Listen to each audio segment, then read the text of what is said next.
This is the Steve Gruber Show. All right, live from the heartland, fighting for you from the foxhole of freedom and doing what you can to figure out who's going to be in your foxhole every day. I'm Steve Gruber. It's the Steve Gruber Show. Thank you for being here. This show often results in extended periods of American pride, optimism, and uncontrollable enthusiasm, so you have been warned. We're kicking out the broadcast day on Real America's Voice and MTN networks, reaching a growing global audience. Thank you for being here. Three big things to start your day today. Number one, the true colors of more and more Democrats coming out. Elizabeth Warren has now given a full-throated endorsement of the communist running to be mayor of New York City. Of course she did. Number two, Democrats from Texas fled this week to Chicago to protest the redistricting plans of Republicans in that state. Could yield 5 new seats in Congress. Now Governor Abbott calling for them to be arrested. We'll talk about that. But we begin this hour, number 3, with breaking news. Attorney General Pam Bondi has ordered her staff to act on the criminal referral from the Director of National Intelligence, Tulsi Gabbard, on the entire alleged conspiracy to connect President Trump to a Russian attempt to influence the election of 2016. It's like they've been listening to this show for the past several days and weeks because Bondi has personally ordered an unnamed federal prosecutor to begin the process of presenting evidence of criminal behavior to a grand jury, and that means indictments could soon be forthcoming. It's a huge development, huge development. It's exactly what I've been calling for ever since the documents began being unveiled by DNI Gabbard weeks ago, and further supported by document releases from Senator Chuck Grassley. Here's what I've been saying. And again, let me go over the list of charges, because it's incredibly important for you to understand how big this is. Conspiracy to defraud the United States, false statements to federal authorities, violations of the Federal Election Campaign Act, wire fraud, obstruction of justice, computer fraud, sedition, treason, FISA violations. And like I said, that's just a partial list of what you could possibly root out in all of this. It's nowhere near a complete list. And like I said, we don't need any winding special prosecutor that takes 2 years to go through and da-da-da-da. No. We need a federal grand jury seated someplace like Florida right now to start hearing evidence and rooting out this problem, and in big doses. And delivering indictments. Yeah, that guy sounded pretty smart, like he knew what was going on. He was right on it. There's a list of the charges, potential charges, a short list. We need a grand jury to deliver indictments and get this done. No 2-year investigation by some federal prosecutor. No, sir. Oh, and by the way, all indications are this grand jury is going to be seated in Florida. Not confirmed yet, but indications are. This is an explosive development. We'll continue to dig into what it could mean, but one thing it means is that we will not be waiting for that special prosecutor to wade through the evidence. That's very good news. All right, meanwhile, we'll get back to that a lot in the next hour in detail. What's the truth about the economy? That's a question today. Is it booming, slowing, headed for chaos and danger? It depends on who you listen to. The U.S. economy roared back in the second quarter of 25, posting a robust 3% first quarter. 0.5% contraction, signaling the economy's got some serious momentum. Leading the charge was a surge in consumer spending, with Americans opening their wallets and driving demand. A drop in imports also gave the numbers a nice lift, as fewer foreign goods meant a bigger boost to domestic growth. The announcement caused the White House to take a bit of a victory lap for obvious reasons. Here's National Economic Council Director Kevin Hassett on the release. Here he is. It's really one of the best GDP announcements or releases that you could imagine, because there's blockbuster growth, way above expectation, and there's also a real almost collapse in inflation. It went down by about 1.5% all the way down to 2.1%, which is the Fed's target. And so to have high growth with low inflation and also high income growth, personal income growth was 3%. That's just like about a sweet spot for a GDP release. And I will add that all of this happened while $127 billion in tariffs was raised, which is clearly not harming the American consumer. And we've been downsizing government in order to be more fiscally responsible.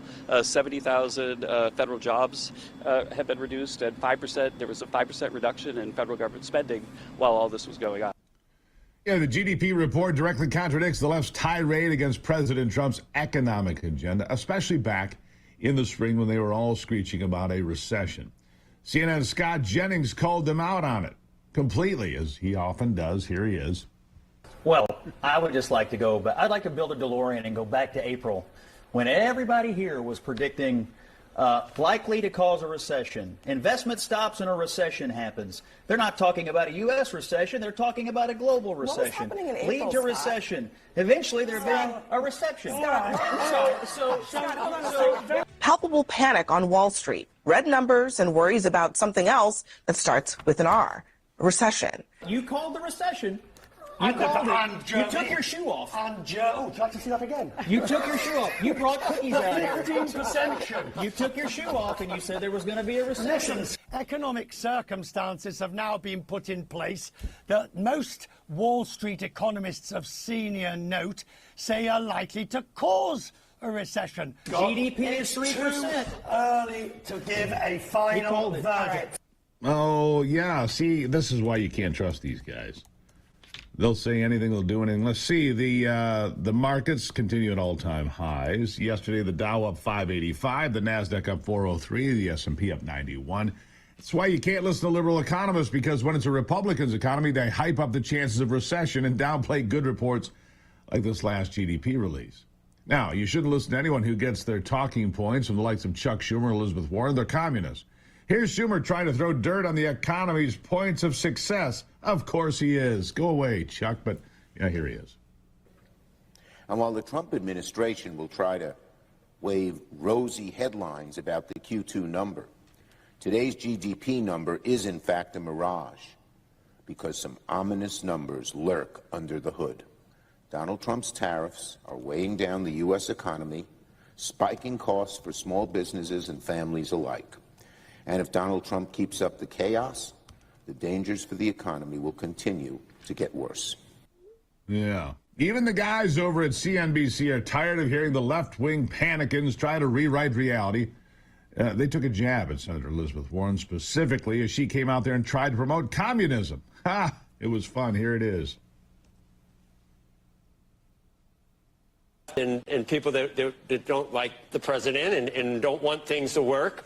And, you know, like Senator Elizabeth Warren will come on and say, inflation's out of control and the economy is getting killed by what's happening by these tariffs. This 3% with the market at new highs, and really we haven't seen inflation, you know, go up back to 3%. Maybe it will this week. Maybe we'll see it. But none of these things, none of these horrible things have happened, but they still talk like it's happening. It's amazing. Well, there's an important lesson there. Don't pick a congressman to be your money manager. That's what I would say. But in the end, Congress has their own reasons to point out certain things. And the Democrats, of course, as you pointed out, really don't want to see the current administration have some success. But there's no doubt that this is some success. Yeah. And we'll have more of that success after the break right here on the Steve Gruber Show.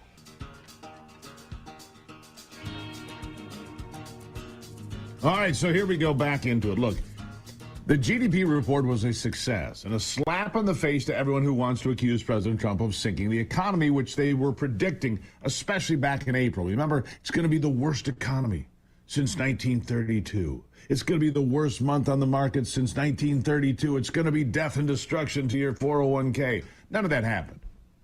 Yes, there was a big drop then, and it's all come back. In fact, we're at record highs again.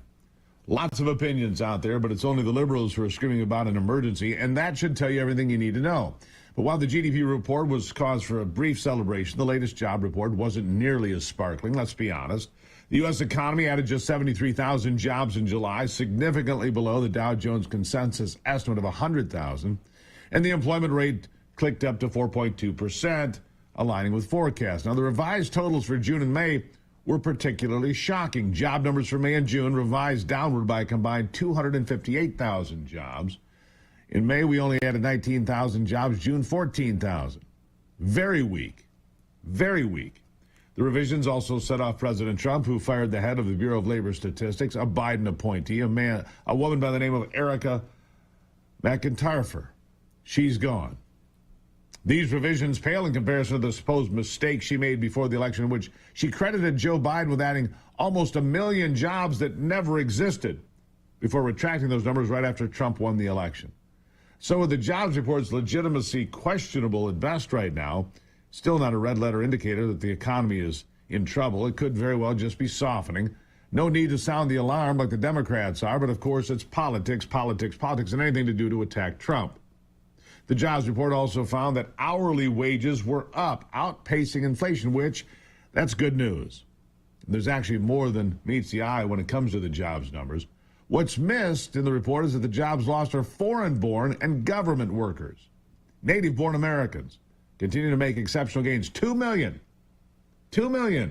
Americans working now that weren't 1 year ago. Pretty remarkable under Donald Trump. Still delivering on the America First agenda while conducting the largest deportation mission in American history and slashing government bloat like we've never seen before. I don't think we need to hang our heads in despair like Chris Coons, a senator. That's what he wants you to do. Listen. Senator, we just got this news about the jobs report. Major downward revisions for May and June. What's your reaction? Well, John, this is the inevitable outcome of the economic chaos that President Trump is causing with his on-again, off-again, up, down, who knows where they'll land, tariff policies. Yeah. So the jobs report is Trump's fault, but the GDP is just a result of math equations. That's what MSNBC would have you believe. Bizarre. Listen. So lots of money left our economy to bring goods in before the first tariff deadlines in April. And when imports sharply dropped, the smaller resulting trade deficit boosted the GDP growth figure. That's not so much evidence of economic prosperity as it is the result of a math equation and how GDP is calculated. Again, something that economics journalists should know. I wouldn't call anyone over at MSNBC a journalist, by the way. Partisan lackeys who don't want voters to realize the world isn't so bad. It's not on fire out there. A lot of optimism, my friends. These are the same people who told you that Joe Biden's economy was great, that it was your own fault if you couldn't pay your bills, that you were just consuming too much. Remember that? They thought the Inflation Reduction Act was a good thing, even though it did nothing to reduce inflation, just pumped billions and billions into green new energy pipe dreams. Joe Biden himself set tariffs on our own trading partners, but it never made the headlines like Trump's did. And I can tell you right now, he wasn't nearly as respected as Trump is, or secured near as many deals and investment as Trump has. But the left follows the script. Orange man bad. No matter what, he's bad. I'm a lot more inclined to take the same attitude that Senator John Kennedy has. Often. Listen. I wouldn't trade America's economy for the economy of any other country. Certainly not Europe, not China, certainly not Canada. Put things in perspective. A year and a half, 2 years ago, we had 9% inflation. Now we're down to, depending on whose numbers you believe, 2.5% to 3%. I thought that to get inflation down from 9 to 2 to 3, we'd have to see unemployment at about 7 to 9%, and we haven't. We've had a soft landing. And notwithstanding the jobs report, the economy's still doing pretty good. Yeah, doing pretty good. Exactly what he said. Even with the jobs report, I wouldn't trade our economy for any other in the world. I wouldn't trade anyone else's leadership. Certainly not for a Democrat who thinks communism is our ticket to success, something I want to dive into a little bit more this week. We'll get to that. Even with some soft spots, the big picture is clear. Growth is real, momentum is building, and America's economy is stronger than they will ever admit. All right, so that's where we are with this. Now, discover what makes American citizenship unique and why it's in decline. In this free Hillsdale College online course, renowned historian Victor Davis Hanson explores the foundations of American freedom, the responsibilities of self-government, and the cultural forces eroding our shared values today. Here's a preview of what you'll learn. When you have these woke revolutions, it requires all of us at some point to say, no, I'm not going to do this. A nation has to have civic education. They have to know what the Constitution is. They have to know what the First Amendment is. They have to have some idea who the people were that died at Shiloh, what Okinawa was about, who Andrew Jackson was, who Lincoln was, who Harriet Tubman was. If you don't have models of your past, you're going to forget it. We are living in a country that has no resemblance to the visions of the Founding Fathers in the first 200 years of our history. We're losing that ability with tribal politics, wokeness, cancel culture.